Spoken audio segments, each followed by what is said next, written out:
a non seulement été visionnaire, mais qu'il a aussi, et on ne l'a pas assez remarqué, comment dirais-je, en fait, il a été un cinéaste lanceur d'alerte, en fait. C'est ce qui est intéressant. Alors aujourd'hui, effectivement, on arrive en cette fin d'année 2020. Ce qui est très impressionnant, c'est que normalement, ça aurait dû être une année parfaite, hein, ça aurait dû être 20 sur 20, 2020.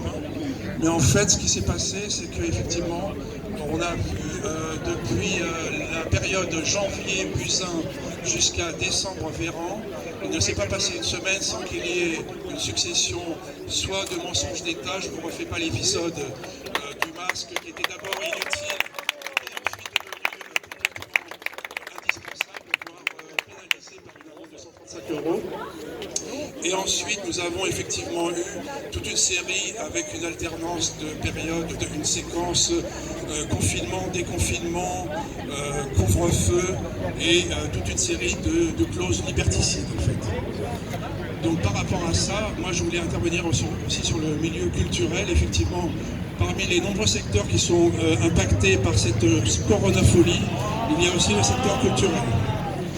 Et notamment, qu'est-ce qui se passe avec ce secteur? Effectivement, au deux bouts de la chaîne, aussi bien les consommateurs en fait d'activités culturelles sont touchés que les producteurs au deux bouts de la chaîne en fait.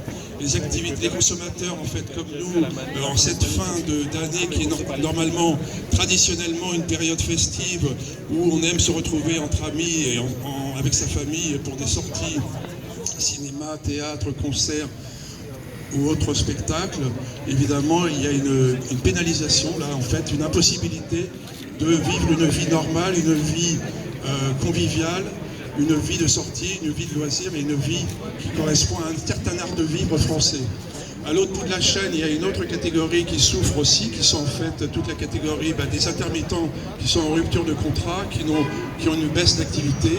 Toutes les petites mains qui font le travail de confection, réfection, par exemple des costumes dans les théâtres, les accessoiristes, et certainement j'en oublie, mais en fait, voilà, en fait, vous avez au debout de la chaîne, ah oui, évidemment, il faut parler des exploitants de salles de cinéma, de théâtre, de concerts, qui eux sont de véritables entrepreneurs, donc ils sont frappés au même titre que les autres entrepreneurs, donc avec leurs charges sociales, leurs charges patronales, et ils sont soumis à une pression financière, puisqu'ils ne peuvent plus tellement honorer toutes les traites, dans la mesure où il y a interdiction de rentrer dans les salles. Alors par rapport à ça, on peut se poser une question, est-ce qu'il y a vraiment une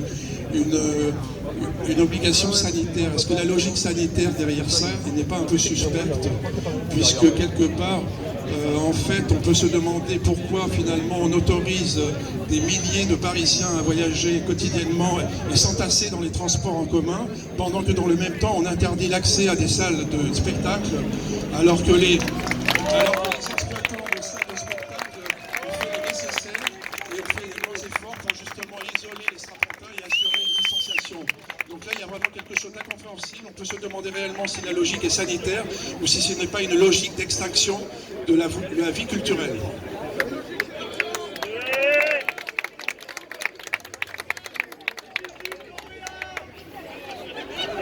Alors, partant de ça, je dirais...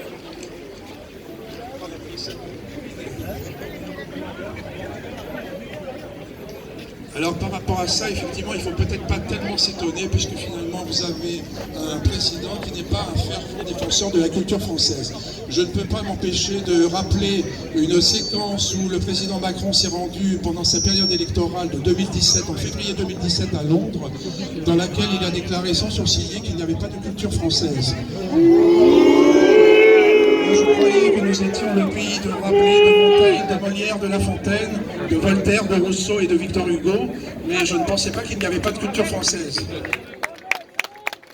croyez que la Guyane c'était une île? Sur cet épisode à Londres, il y a de quoi avoir un peu de recul et de s'apercevoir qu'il y a un certain clin d'œil de l'histoire, car finalement, à quelques décennies d'écart, c'est sur un clin d'œil de l'histoire. Je crois qu'il y a un grand philosophe qui s'appelle Hegel qui aurait appelé ça une ruse de l'histoire, puisqu'à quelques décennies d'écart, on a vu finalement à Londres, en 2017, le président Macron être le fossoyeur de la France, Et quelques décennies avant, nous avons le général Charles de Gaulle qui devenait le libérateur de la France. Quel contraste! Je crois qu'il y a eu vraiment une anomalie. On peut se demander s'il n'y a pas eu une régression.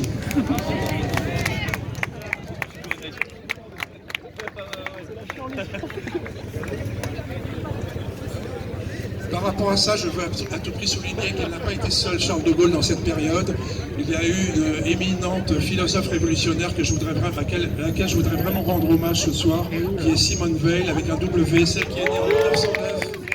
Il avait 111 ans. Il y a 111 ans, en 1909.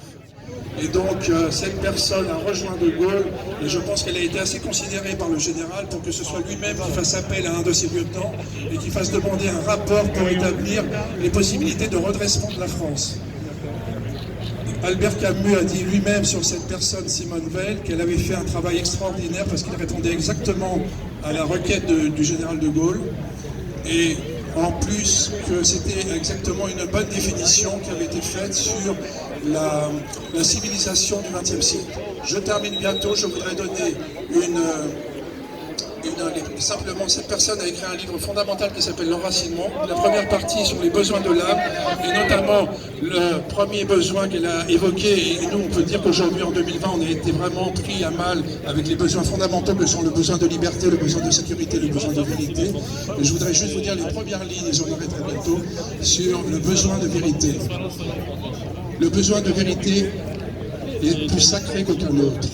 Il n'en est pourtant jamais fait mention.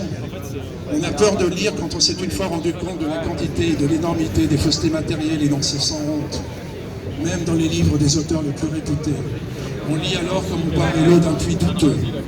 Il y a des hommes qui travaillent 8 heures par jour et font le grand effort de lire le soir pour s'instruire. Ils ne peuvent pas se livrer à des grandes vérifications dans les grandes bibliothèques. Ils croient le livre sur parole. On n'a pas le droit de leur donner à manger du feu. Le texte de Simone Veil sur le besoin de... Je termine juste en disant, la meilleure façon, l'oligarchie en fait nous maîtrise, nous les gueux, les descendants du peuple. La meilleure façon de résister, c'est d'éveiller et de réveiller le maximum d'endormis autour de nous. Et enfin, je dirais, Charles de Gaulle et Simone Veil ont montré la voie, à nous de nous libérer de tous les imposteurs et de tous ces ennemis du peuple. Merci de votre attention.